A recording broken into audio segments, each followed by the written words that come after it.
Hey everybody, it's Norman. Well, back for another episode of Behind the Garage Door. Today we're going to head east just a little bit, meet up with a guy named Josh who's got one of the coolest vehicles we've seen yet.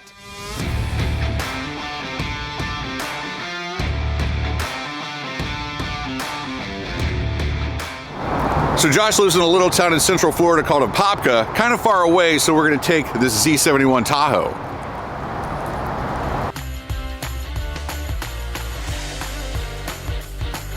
Josh.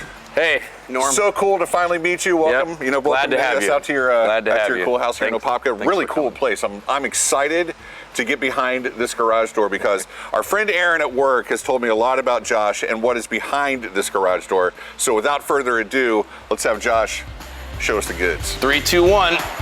You're good.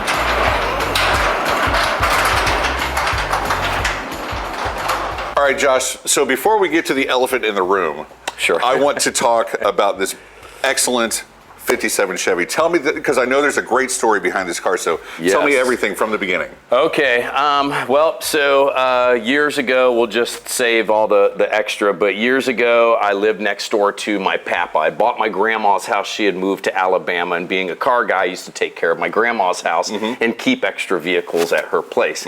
And being that said, is my papa, which is basically like my godfather, my dad's best friend, lived right next door. Right, so go over there and say hello to Papa and mow the yard at Grandma's and whatever. And anyway, long story short, I ended up owning my grandma's house one day. Okay. Right, so now I live next door to Papa. All right. So Papa's watching me wrench on my wife's car, which we'll talk about, another time. He's watching me wrench on hot rods and Model A's and choppers and motorcycles and paint jobs and stuff like that. And he would basically come by and sit down and enjoy and think to himself, I want to do this again because Josh is making it look so much fun, and I miss my old car guy days, and he's great. So he was a car guy back in the day? Absolutely. Okay, good. And he was a Tri-5 guy as well. All right. Right? So hence the 57. Yep. So one day he mentions that he would like to have anything that could be cruisable, a classic car, hot rod, it doesn't matter. Just, hey, can you find me something reasonably priced but turnkey? My dad, of all people, says, hey, one of my Daytona Beach Street Rod Car Club friends has a 57 Chevy Bel Air, right? Turnkey car. You should go look at it, right? So after a Thanksgiving turkey rod run, like say 10 years ago, on my way home, I stop in Deltona at Jose's house, and I see this car, and it's turnkey. Fire it up. $1,000. You did not pay $1,000 for this car. So it was, hey, I'll be back in a week, you know what I mean? So go home, tell Papa, hey, look, I found you a 57 Chevy 4-door Bel Air crew cab, but it is what it is. It's something that we can deal with for $1,000. 2-speed power glide, straight 6, turnkey, 4-wheel drum brakes, base model 4-door 57 Chevy. So anyway, come, down the road, not too far, the straight 6 is giving him problems. The 2-speed power glide is fine, but anyway, he had an IROC Z28 on the front carport, an old plastic bumper IROC, right? And like a tune port motor in it. Tune port. Okay. And I said, hey, Papa, let's stop calling me because you're on the side of the road for help. Yeah. And let's get a better heartbeat in this car. You're never going to do anything with the IROC. So long story short, you get where this is going. Yes. Pull this car out of the garage, push the IROC in, 700R4 and tune port comes out. Perfect. Which he had put the 700R4, it comes out, and electric fans and all this stuff. And then this car comes in, 2-speed power glide, straight 6 comes out. Put all the stuff in here, but change out the tune port for standard Edelbrock 4-barrel. Gotcha. Just make it a simple small block. Okay. Right. Less computer. Yep, just simple small block. And anyway, had him fired up, running, everything working fantastic. Got rid of the generator style. I think it was generator. Anyway, you get where I'm going with this. I got it. So now we've got a really good driving car for him. His next thing is I want to paint the car. Josh, would you be interested in painting this car and restoring it? And I said no, because this is a lot of bright work. Lot of bright work on this car. Yeah, lot of rubber, lot of glass, lot of time. time. Yes. A lot of I don't have to invest into doing this. So he ended up taking the car to a local hot rod shop, you know, in town. Mm-hmm. So anyway, now he's got a red car, factory 14-inch wheels, dog dish hubcaps, Pinner white wall tires, factory height, with a small block Chevy instead of the straight 6. Yeah. Beautiful red paint job, new rubbers, new everything, and now he's got a beautiful car to drive. Well, his health starts declining. Oh, man. And there was about 3 years that anytime we did dinner or lunch or anything, we cooked an extra plate, walk it through the walk gate, you know, go open up the back door. You know, he eats when we eat. Anything we do, he does, you know what I mean? But I'm still taking care, you know, I take him in his car to cruise night. Right. You know what I mean? Yeah. And I take him in his car just to go cruise around on a Sunday evening. Yeah. You know, hey, Josh, I want to get out of the house because his strength, it's still got a manual steering, so he can't steer, you know, because his strength is depleting. He's declining, right? Well, anyway, one day he says, you know, hey, look, I've got an appointment on a Tuesday. Mm-hmm. So I pick him up to go take him to his appointment, and it's at an attorney's office, and they go inside, and the attorney's like, so you must be Josh Wheeler. Oh, no, they've been talking about you. Well, yeah, he basically was willing the car to me because basically I built this for him. I found it for him, I built it for him, I've invested all the sweat equity and everything, and then has enjoyed it with him. Right. And he didn't want to get this to go anywhere else, right? And so he has actually willed this car to my son, which just turned 9 years old over this weekend. Okay. Yeah, his name is Smooth Wheeler. So Smooth, this is his car. When he's 16. We're not going to give it to him. We're not going to give it to him to be like, here's 16. Yeah. You know, go destroy it in the high school parking lot. Right. We'll probably have him a little Volkswagen Bug or a mini truck or something. Something. You know, but this can be his car to where we're going. Hey, we're all going to Turkey Rod Run as a family, or we're all going wherever as a family, and you're going to drive this. That's cool. And you know, we'll drive that and whatnot. That's super cool. Yep. And very cool. And backtracking, of course, this car got full air conditioning. Okay. When the V8 went in. Right. To keep him nice and cool and comfortable. So it's got full functioning air conditioning, disc brakes on the front, Camaro posi rear end, the small block, you know, 350, 700 R4. Is it just lowered or is it on bags? This has got full air ride suspension. Full air ride and as well. Keystone I freaking Classics. love the Keystone Classics.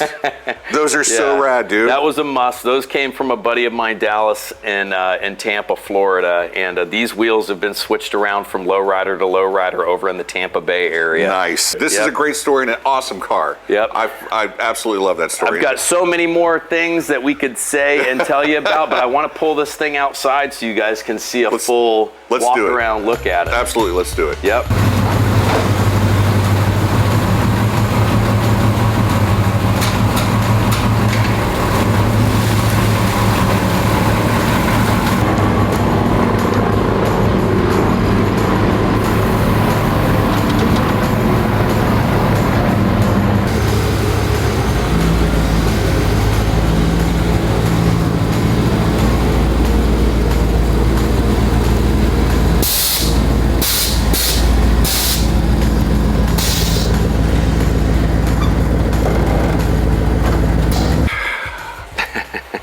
All right, Josh. Let's hear it. I need to know everything about the now world famous Electric Boogaloo custom van. All right. Where did you acquire this? What all have you done to it? Tell me everything. Okay. I'm going to try and make it as good, but not super long, because we could sit down and drink a 12-pack of beer over the story of this van. But I was born in '79. My dad was a custom hot rod van guy. Neat. He maintained van guy, custom vanner guy all through till '86. Okay. Then he started getting into street rods and hot rods and stuff like that. Still maintained the van culture, van vibe, you know, van talk, van friends, you know, whatever, van. So anyway, I grew up from 79 till 86 with those, you know, from maybe my 3-year-old till, you know, 6-year-old of memories of van club meetings, van jams, van camps, van convoys, van cruises, van stuff, and really wild vans, and really wild interiors and really wild times. But you know, that wasn't like when I was 10 years old and 13 and 15 and super 17. Young. So I remember a bit. Fast forward to 2013, I had my son, right? And which is 9 years old now. Okay. And so in 2013, I had a big monster truck, right? F250, looked like I owned a concrete business, or something like that, you know. And so we did about 1.5 years of the baby seat up in the, you know, in the back of the truck, and then, you know, just to go to Lowe's to get potting soil. So anyway, I told my wife, I says, hey, look, I want to sell my big monster truck. I've had many of years mud bogging and road bossing and stuff like that, and I want to sell it and take the money and buy me a full-blown Dunzo custom survivor van. So anyway, we ended up selling the big monster truck. And so now I'm looking everything on the east side of America from the snow belt down. And it's got to be a Chevy Shorty, V8 automatic air conditioning, Survivor, porthole windows, murals, I don't care, but it's got to be a Shorty Chevy V8 automatic air conditioning, like 5 major things. We've got a 77 Dodge. I was going to say those are all those things except for one thing. We've got a 77 Dodge B100 so it's not a tradesman. It's a tradesman. It had tradesman badges on it. So it's a B100 tradesman. And so anyway, I've exhausted all of my resources, but my money is just pushing me that this isn't the time to stop looking. Hole in the pocket. Burning. It's almost completely burnt through. So you feel me when I... Okay, so now I've moved my territory all the way to the West Coast. All right.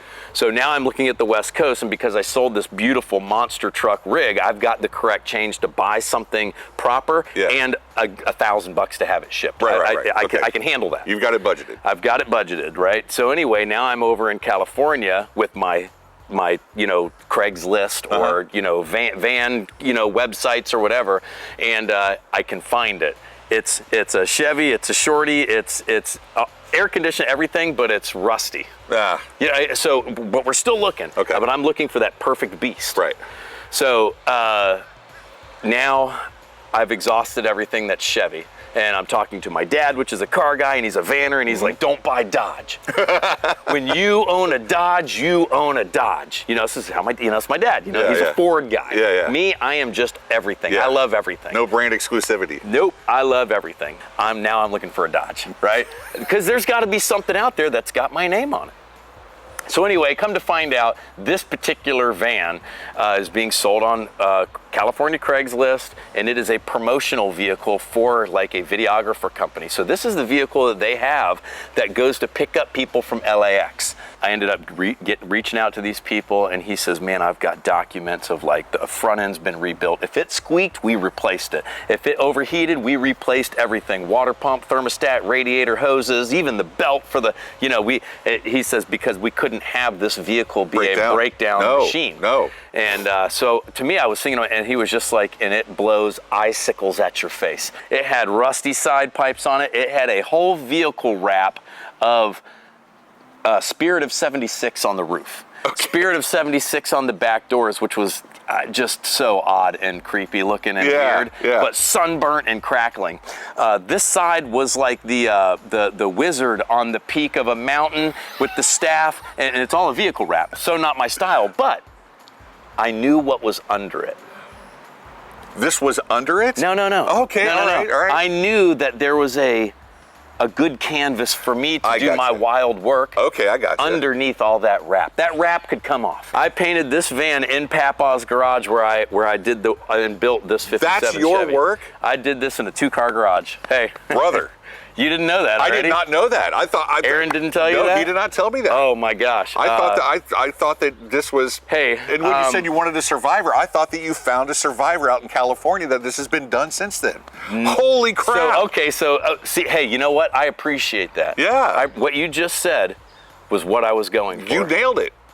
You absolutely nailed it. What you just said was, you said, if I didn't tell you, which we didn't talk about this, right? No. And you didn't do any research on me about, Zero. And you didn't look at any old. No, okay. I've seen pictures of it on your Instagram page. That's it. Okay. So now that we're driving it around, so many cool things are happening that are changing in my life in the car guys, feel. Now, boom, long story, but we've got a van club now. Yeah. And not only a van club, we've got a vintage van club in Orlando called Orlando Street Vans, right? Which was my dad's old club from 70s, basically like the early mid 70s through 86. Right. You know what I mean? That's his old vintage club trailer, that I restored. And we just towed that to Ohio behind the Electric Boogaloo in July, right? That's awesome. Yep. So anyhow, so now we're vanning, and we're convoying, and we're doing van jam camps, and we're doing van things, and but it's still baby blue, with primer on the roof and the keystones. You know what I mean? All right. And was it airbag yet? Nope. Okay. Nope. All right. I am so sorry. This is such a great story, right? And so anyway, now that it is, I bought it in 2015. Okay. Okay. So you've had it for 7 years. Yep. Okay. I bought it in 2015, right? In 2017, I'm starting to do little other things to it. Fix the little bubbles on the back doors, fix little bubbles on the bottom doors, right? Virtually everything was good and solid on the van except for the roof. Okay. Right? But now I'm starting to take notice of little other things that need to be fixed because one day I'm going to want to paint it. Yeah. Right? It could be black with flames. It could be red. Right. It could be whatever, but I didn't know this was going to happen. I don't know what happened in your head. I didn't know that this was going to happen. The area where it says Electric Boogaloo, from the front windshield all the way around, wrap around to the other side of the front windshield. Started out with the pink bar, you know what I mean? So I tape out the pink bar, knowing that I'm going to have Electric Boogaloo. Oh, so since day one, I called this van the Electric Boogaloo. Okay. So it's day one of me driving it. This is from you, just something that came in your head? In the 80s, in the mid 80s, there was a movie, which you guys should look it up, because this is how I got this van themed, was Breakin' 2, and Breakin' 2 the Electric Boogaloo. Well, that guy ain't freaking breakdancing. Okay, all right. Dude, I'm talking breakdance. All right, right? So I thought I would call this the Electric Boogaloo. Brilliant. Right? So anyhow, the paint needed to perform the Electric Boogaloo, right? And so anyway, knowing that that was going to be scripted up in that area behind the roll-up windows, I knew that the pink bar and the blurple, which is a blue-purple candy, those would just be background on. I knew that going into building this area. I would refer to this as the holy shit van, because when you pull in anywhere, what are people saying? Holy shit. Oh shit. That's it, man. I can't. Hey, go ahead. LS. Is this an LS? LS swap, dude. What we're going to do, everybody, is, because my friend Josh is very thorough. He's very thorough in everything that he tells us about. I apologize. No, don't apologize. These are only 2 of the vehicles that he has. Season 4 of Behind the Garage Door, we're going to come back and go into the other garage, because there's equally as cool stuff out there. So Josh, thank you. Hey, Norm, we'll be back. It's a pleasure having you, man. We'll be back. I hope you guys have a good time over here. And, absolutely. I look forward to the future. Absolutely. Hey, all you out there, I hope you enjoy it. Well, we're going to head back to the dealership and wrap it up. Told you that was going to be a very interesting one. Josh is great. He's so talented at all the stuff that he does, and he's very thorough in his descriptions of everything. And we will be going back to go into that other garage and check out actually what is his wife's car here, probably season 4 of Behind the Garage Door. One more episode left in season 3, and it's going to be a special one. Hope you're here for it, because it's going to be my cars. Next week, Thursday, on Behind the Garage Door. Stingray Chevrolet, relax, enjoy the difference.